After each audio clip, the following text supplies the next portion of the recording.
Ya. Bueno, primero que todo, te agradezco la invitación para hablar sobre gestión, emprendimiento, marketing y darle una mirada más desde la experiencia y quizás no tan teórica, ¿verdad? Y a mí siempre me ha gustado el tema de transmitir los conocimientos, hacer talleres, hacer charlas. En la universidad siempre estaba enseñando a mis compañeros desde el colegio, siempre me ha gustado transmitir el conocimiento. Yo soy profe de tango también, hago clases de tango, en su momento hice clases de música, en el fondo siempre me ha gustado ahí estar compartiendo. Entonces, el tema de hacer cursos de gestión partió en la pandemia, Ya. porque, bueno, el mundo se transformó en algo online y yo siempre he tenido una cercanía tanto con el marketing, la gestión, como con los artistas, principalmente artistas escénicos, pintores, artistas visuales, etcétera. Entonces, ahí descubrí, o yo siempre he pensado que hay una pequeña falencia en la formación donde a muchos artistas en las escuelas nunca les enseñan cómo gestionar sus proyectos, cómo armar un presupuesto, cómo hacerle marketing, difusión, cómo llevarlos quizás al siguiente nivel. Y de alguna forma, está pasando una moto por afuera. Sí, tranquilo. Y de alguna forma yo dije, ¿sabéis qué? Voy a tomar los conocimientos que yo sé, las experiencias que yo he tenido, todo esto antes de Estudios Neverland y mi participación en Tomás va a morir. Y comencé a hacer talleres de autogestión y marketing para artistas, principalmente. Eran cursos que contaban con 4 sesiones y era un acompañamiento bastante cercano porque los cursos yo los cerraba con 8 o 10 personas. Ya. Entonces eran bastante, y tuve como 3, 4 secciones, nos fue súper bien. En ese momento después pudimos hacer cosas en conjunto, porque lo entretenido de armar estos cursos es que igual tienen una visión de armar, como armar redes de contacto. Armar redes de Claro. contacto, generar un grupo, hacer actividades y luego de eso, claro, pudimos hacer varias actividades donde se hicieron, en este caso como era para artistas visuales, se hicieron varias exposiciones, hicimos cosas colaborativas, pudimos juntar a la comunidad. Y principalmente ahí el tema está en que el marketing tiene la profundidad de poder transmitir de forma, no sé si correcta es la palabra, pero de forma holística, transversal, todo lo que tanto los artistas como los emprendedores o quienes están partiendo un negocio desean. Es como la forma en que se traspasa el espíritu. Lo que hablabas tú ahí en las preguntas del propósito, el propósito de comunicar o la importancia de tener un propósito para desarrollar desde ahí toda una área comunicacional. Entonces ese es el espíritu de cómo yo he partido haciendo los Oye, talleres. Omar, ¿y cómo? Dime nomás. Sí, de lo que estaba hablando, de esta identidad, ¿cierto? Del emprendedor o la emprendedora, ¿cómo le aconsejarías que se pueda encontrar ese tono o ese estilo de la marca para comunicar adecuadamente lo que él quiere vender, en este caso, o generar una comunidad? Claro, primero, para mí es muy importante que las personas que van a trabajar en marketing entiendan que, o ya seas, por ejemplo, un emprendedor que tiene una idea y necesita desarrollarla a través del marketing comunicacionalmente, o ya tú estás en una empresa que va a formar el área de marketing y necesitan darle una narrativa, es primero entender que la disciplina del marketing te ayuda principalmente a darle esa estructura comunicacional para generar valor, para generar mejores comunicaciones, para generar una mejor entrega del servicio, eh, pero ve la venta como una consecuencia. Claro. Súper importante que cuando uno trabaje los conceptos de marketing, vea que tanto la venta como el convertir, esa parte tiene que ver con una consecuencia de haber hecho ciertas cosas bien. Eso por un lado. Y por el otro es que yo tengo que encontrar una identidad personal de lo que a mí me mueve para hacer, que es el negocio. O sea, qué es lo que a mí me motiva realmente para hacerlo, independientemente de lo que yo venda después, que es cuál es el propósito o lo que antes se le llamaba una declaración de intenciones o en algún momento también estaba más separado como visión, misión, pero finalmente es un texto que uno puede replicar que transmite el espíritu del proyecto. Y ese espíritu del proyecto uno lo puede Obviamente hay técnicas narrativas, hay técnicas de asociación de conceptos, y eso es algo bueno que trabajar, por ejemplo, qué conceptos están relacionados a lo que yo estoy, eh, a lo que yo estoy generando. Y ahí te das cuenta que dos proyectos, por ejemplo, dos proyectos del mundo automotriz, eh, podrían ser en esencia muy distintos, totalmente distintos. Una persona te acompaña a ti en todo el tema del auto personalizado, te busca, hace todo un trabajo contigo dependiendo de tu estilo. Otro es una compra-venta de autos que van más al usuario normal, a traspasar el auto de forma fácil, qué sé yo. Entonces ahí encontrar conceptos que de repente no están tan relacionados, y de ahí qué es lo que uno hace, genera líneas narrativas. Entonces, después de esas líneas narrativas, uno les empieza a dar forma en campañas, en acciones. Cuando uno ya tiene una declaración, el marketing te ayuda en una organización a poder ordenar a los equipos porque los alinea con ciertos objetivos. Hay un objetivo más grande que solamente, obviamente, el tema de vender es importante porque finalmente el dinero, si vemos las empresas como un organismo vivo, el dinero es el oxígeno. O sea, tú puedes Claro. estar muy preparado muscularmente, óseamente, quizás la infraestructura, el área de operación en la cabeza, pero te falta el aire 5 minutos y ya está ahí, fuiste. Y fuiste, Pero eso claro. pero si tú te fijas, dado que tú, cuando tú ya tienes una atracción financiera o empiezas a tener estados de resultados o flujos de caja positivos, y el dinero deja de ser una preocupación como constante, o sea, igual hay que estar siempre atento. Así como nosotros que estamos respirando y no nos preocupamos de que nos vaya a faltar oxígeno, ¿qué nos podemos hacer? Nos ponemos a entrenar, empezamos a elegir nuestros outfits, tratamos de hablar sobre nosotros, tenemos redes sociales. Entonces, en el fondo el marketing es esa como llamita que hace que uno vaya hacia esas acciones de forma consciente y práctica. Claro, tú en el último, en uno de los últimos posts que subiste a Instagram hablabas como el marketing como esta herramienta poderosa y decías que, bueno, sirve para potenciar proyectos, pero también para darles dirección y generar, en este caso, un impacto real en los negocios de los emprendedores. Y ahí me quedó súper claro el darle esta dirección o este aire que mencionas. Y muchas veces también en marketing, en operaciones y los que estamos comenzando estamos solos. ¿Cachai? Entonces hay que tener como todo esto que tú mencionabas, y la línea narrativa, el propósito, desde una sola persona, ¿cachai? ¿Cuál sería tu recomendación para alguien que tiene una idea incipiente, que está quizás con un semilla en ISA de Corfo, que está recién validando un producto o un servicio? ¿Cuál sería esa recomendación para decirle, oye, valida esto primero, prueba esto si es que funciona o no? Yo creo que uno siempre tiene que estar, por mucho que sea autogestión y que uno esté trabajando solo, sobre todo en los inicios, uno siempre tiene que estar tratando de comunicar los proyectos. Entonces, ganar Ya, ese fogueo de decir, oye, no te puede demorar 5 minutos en explicar lo que haces. Tenéis que tener la versión de los famosos, el famoso ascensor que uno se encuentra con justo, lo tiene los 10 15 segundos.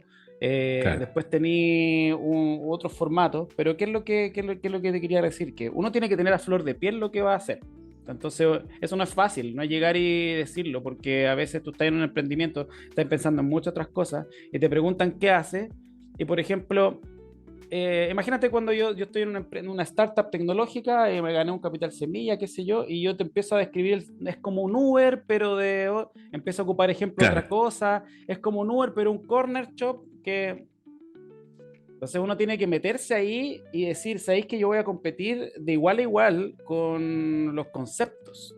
¿Cachai? Que de repente, por ejemplo, claro, Amazon tiene una infraestructura, obviamente tienen una atracción enorme, todas las empresas grandes, Coca-Cola, por ejemplo, también que hablan sobre la amistad, pero uno ve que los proyectos cuando empiezan a tomar esa fuerza desde la narrativa, cambia. Incluso desde la persona que dice, no, yo fundé tanto que sirve para esto y hacemos esto y llevamos 6 meses.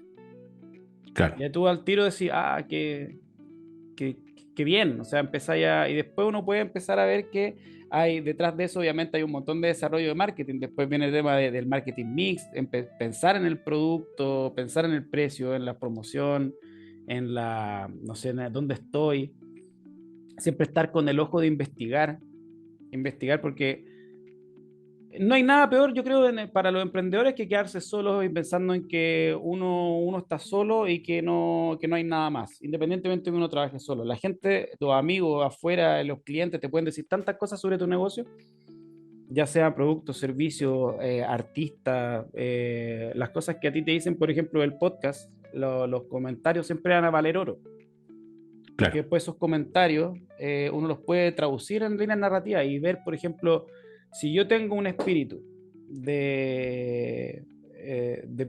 por ejemplo, ser una persona cercana y yo voy a aconsejarle a cada uno que se conecta, y yo respondo de esa forma, tengo una coherencia, después me doy cuenta que las personas que yo también sumo a mi proyecto, ya sean escuchas, clientes, personas que trabajan, van a tener la misma forma.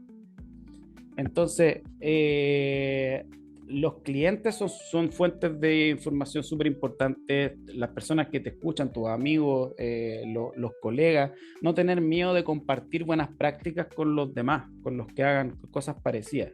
La sana competencia, como se dice.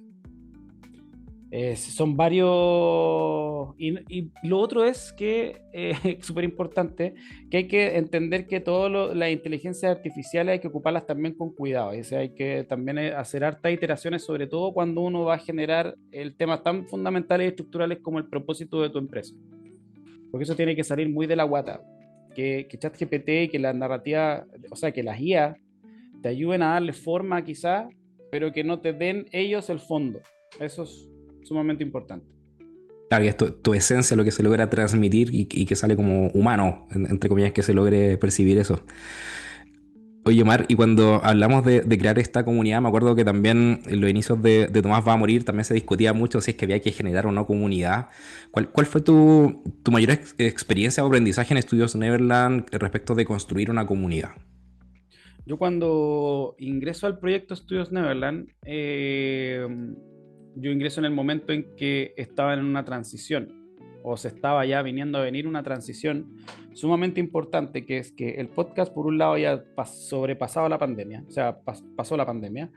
Claro, Eh, También para ello también hicieron contenido exclusivo en una plataforma llamada Patreon, que es una plataforma pública para quienes quieran patrocinarse, va por ahí, de encontrar gente que te quiera financiar proyectos a cambio de algo, en este caso era un contenido exclusivo, y se estaba trabajando fuertemente en lanzar la plataforma estudiosneverland.com, que está hasta este momento activa.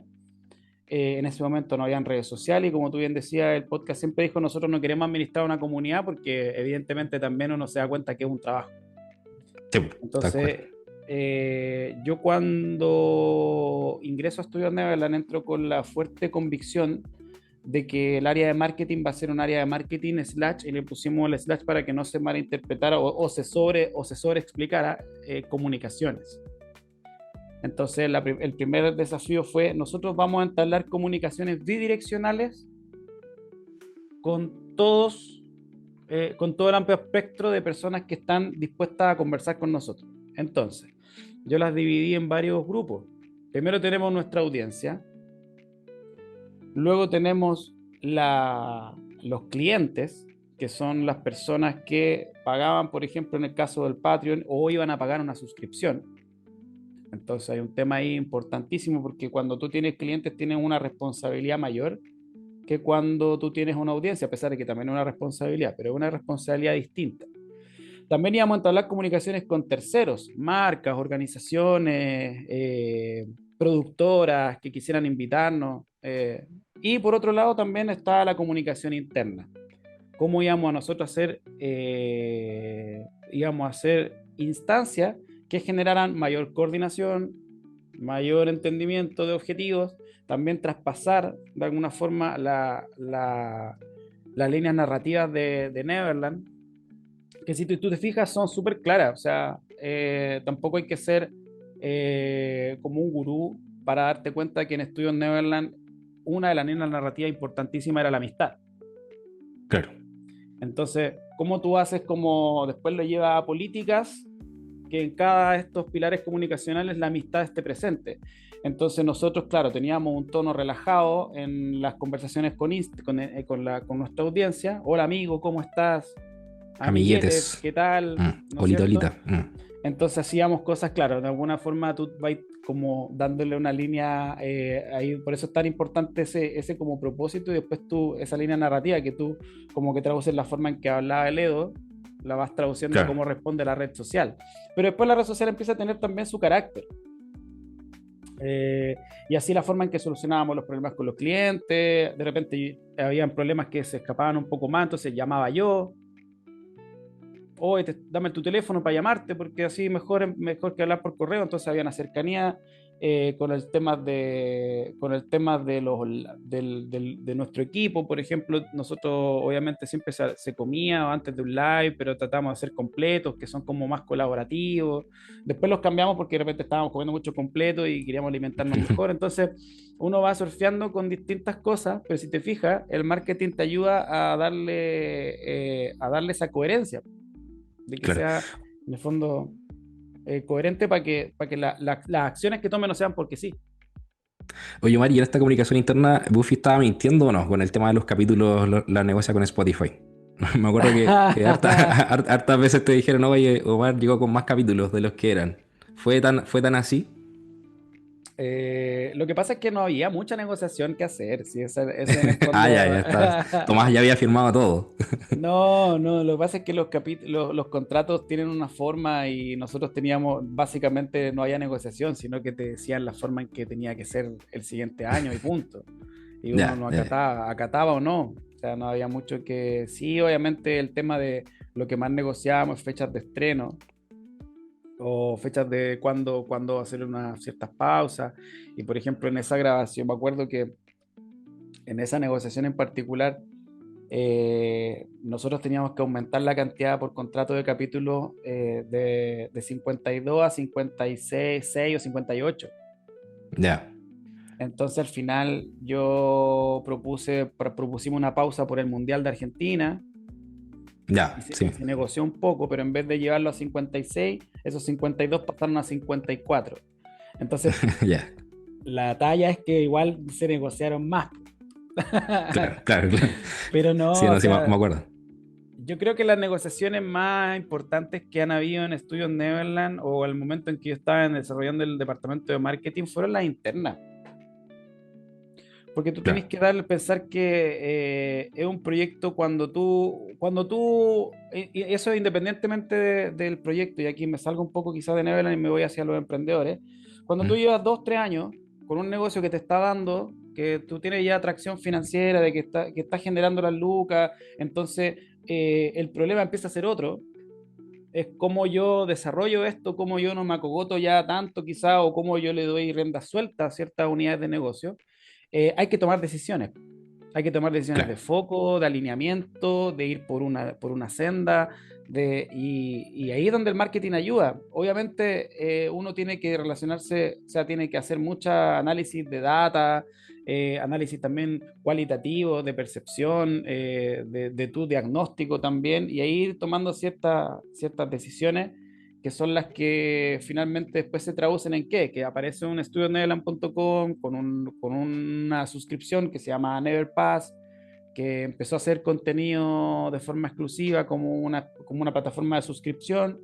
Eh, Después se empezaron a ampliar los negocios con la llegada de otros podcasts, se empezó a dar más rienda suelta y vida a otros proyectos. Y eso es en el fondo, o sea, en el fondo lo más importante es que para todos los proyectos en algún momento hay que tomar decisiones que al menos los jefes, los dueños, se alineen, porque si no hay compromiso de las cabezas, hacia abajo después no va a cundir. claro. Oye, y ahí tú igual desarrolláis tu lado de actor aficionado, ¿cierto? De músico, con varios contenidos de Estudios Neverland o también en Disparando Birras. Mm. Siempre tomabais como un rol actoral súper interesante, unos tonos de voz súper chistosos. Y ahí, ¿cómo se mezcla tu formación de Ingeco, magíster en marketing, con este lado de músico, del tango y de actor aficionado? Sí, siempre estuvieron juntos. siempre estuvieron juntos. O sea, yo primero fui actor, músico, bailarín y performer ¿Ya? antes que estudiar. Ya, Pero yo entré a estudiar ingeniería civil porque me iba con los números, en una ya. generación también súper cliché. ¿Cachai? Mm, Primer hijo mayor, después de una familia con mi papá, primera generación de estudiantes, entonces no había mucha información ni mucha chance de decir, quiero estudiar teatro o quiero ser músico, claro, no había como que no se sabía bien en qué iba a trabajar, en qué iba a consistir la carrera, cuál era el desarrollo. Imagínate que yo entré a estudiar y yo no tenía internet, por ejemplo, en la casa aún. Estábamos ya, recién, no existían redes sociales. Entonces había una desinformación y todo el mundo te decía que había que hacer cosas tradicionales. Bueno, yo entré a estudiar ingeniería civil, después me cambié porque encontré que el tema comercial, un poco más de las organizaciones, me gustaba más por esencia. Y cuando descubrí ya. el marketing, me doy cuenta de que también, claro, toda la parte como estructurada, numérica, de ingeniero, me sirve en función también de algo que es más subjetivo, artístico, que tiene que ver con los colores, con la comunicación. Y ahí me empezó a gustar más y pude de alguna forma, siempre que salí, trabajé relacionado con artistas. Claro. Eh, y ahí es donde, por ejemplo, claro, cuando yo entro a Estudios Neverland, yo hablo con los chiquillos porque yo sentía que se estaban uniendo ciertas cosas, mis capacidades, mis estudios, con también conocer un poco el lado artístico y el momento en que estaban ellos. Claro. Por eso yo llegué como al cuarto año, no en un inicio. En un inicio estaba... Y ya, bueno, ya Leo la carrera le siguió como amigo desde siempre, o sea, de que él decidió ser mago, después comediante, siempre ahí en las primeras filas viendo sus shows. Claro, hermoso ahí todo el proceso. Oye, Omar, para Claro. ir cerrando la entrevista y bueno, volver a agradecer por tu tiempo, ¿cuál sería tu recomendación para esos emprendedores que están partiendo para las pymes que están iniciando en este proceso del marketing? ¿Cuál sería como un tip, una Eh, recomendación? la recomendación más importante es que trabajar el marketing es trabajar la conexión emocional con las personas que rodean al proyecto, desde tus colaboradores hasta los clientes, pasando incluso por los proveedores, toda la gente que está alrededor de tienes que tú saber que la conexión emocional es más importante que cualquier otra cosa. Y esa es la que dirige marketing de alguna forma. Entonces, que los conceptos de tu negocio, de tu empresa estén claros, para que pueda haber un desarrollo de marketing correcto, para que las gráficas que aparezcan, el contenido que empiece a distribuir, las acciones que tome con respecto a tu foto, a la forma en que tú contestas, tengan una coherencia que le dé potencia a lo que tú ya haces. O sea, ver el producto o tu servicio como algo que es superior a eso se le llama, por ejemplo, el generar valor, el valor agregado. Claro. Eh, y obviamente hay que tener equipos comerciales o hay que saber de ventas, pero eso, ¿no? Entender uno por un lado que el marketing no es solamente pagar por un anuncio en Instagram, es mucho más profundo que eso. Eh, y lo otro es que para los emprendedores siempre, aunque trabajen solos, nunca trabajen solos, nunca estén solos. Trabajen en equipo con otras personas, únanse para ciertas cosas, entiendan que a veces la colaboración es sumamente importante, yo te entrego esto, yo te entrego esto, y si eso está equiparado, se cierra. Eh, de repente los mini negocios, no tener miedo a contratar a personas, ahí cuando ya Sí, pues empieza el eso, tema de la contratación, la ley pero Karim. claro, lo que pasa es que cuando uno contrata, cuando tú contrates, esto es todo un tema de selección y recursos humanos, pero ¿por qué también es importante el marketing? Porque tú tienes que contratar personas que de valores sean parecidos a los valores que tú tienes, Claro. que haya un match. Y así, por ejemplo, con las marcas que tú vas a trabajar, otro tema de cosas, si es que tú vas a trabajar con auspicio, que también haya un match entre los valores y desde ahí es donde uno puede, por ejemplo, no, si Coca-Cola nunca me va a pescar. No Mm. sé por qué tiene que ver con eso. Eso es más interesante para ellos que tu tamaño incluso. Oye, Omar, ¿cómo te contactan las empresas, las marcas que quieran tener tus servicios de speaker, de relator en marketing, en creación de contenido para pymes y emprendedores? Yo soy full Aguilera Tango. Mi correo es aguileratango@gmail y mi Instagram es Aguilera Tango. Me Perfecto, pueden entonces por ahí te... contactar por ahí. Sí, sí, ahí estoy tratando de unificar todo. Es donde más gente me sigue. Ahí también hago mis clases de tango. Estoy tratando de potenciarme, como tú dices, como speaker en universidades. Estoy participando en algunos procesos de creación de cursos. Y también voy a lanzar mi curso sobre gestión de emprendimientos artísticos, que es lo que me apasiona y creativo, porque también es importante esa semillita del marketing y cómo permite que los proyectos avancen. Buenísima, buenísima. ¿Cuándo sale ese? Este debería salir ahora a fin de mes para hacerlo durante noviembre. Oye, bueno, Ya por muchas mi... gracias. Fue un sueño compartir contigo. Soy fan del podcast y admiro tu trabajo. También soy ingeniero comercial, así que me apasiona mucho el marketing y el emprendimiento. Y eso, muchas gracias por tu tiempo. No, muchas gracias a ti y que te vaya súper bien con tu podcast. Me gusta mucho. Vale, vale, que estés bien. Nos vemos. Un Chao, abrazo, chao, chao. chao.